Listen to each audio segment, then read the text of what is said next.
திருநெல்வேலி திருச்சபையின் வரலாற்றில் 1860 மற்றும் 61ஆம் ஆண்டுகள் ஒரு பொற்காலமாக பார்க்கப்படுகிறது.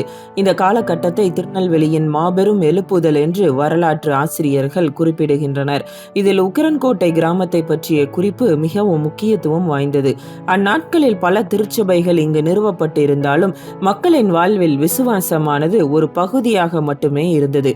ஆனால் 1860களில் ஏற்பட்ட எழுப்புதலுக்கு பின்பு விசுவாசம் மக்களின் வாழ்வில் மையமாகவே மாறியது. மக்கள் தங்கள் பாவங்களை வெளிப்படையாக அறிக்கையிட்டும் ஜெபத்தில் அதிக நேரம் செலவு செய்தும் பரிசுத்தத்தின் மீது தீராத தாகமும் கொண்டனர். உக்கரங்கோட்டை கிராம மக்கள் ஒரு நாளைக்கு 3 முறை சபையில் கூடி ஜெபித்தார்கள். இது ஏதோ ஓய்வு நேரத்தில் செய்யப்பட்டது அல்ல. அவர்களின் கடினமான உழைப்பிற்கு முன்பும் பின்பும் நடுவிலும் செய்யப்பட்டது. தங்கள் அன்றாட வேலைகளால் ஜெபிக்கும் வாய்ப்பை இழந்துவிடக் கூடாது என்பதில் அவர்கள் மிகவும் உறுதியாக இருந்தனர்.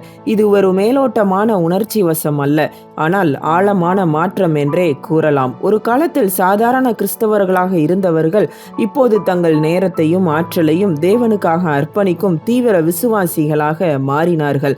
மாற்றப்பட்ட வாழ்க்கை மட்டுமே எழுப்புதலை கொண்டு வரும் என்பதை இன்றைய கிறிஸ்தவ சமூகம் மறந்துவிடக்கூடாது.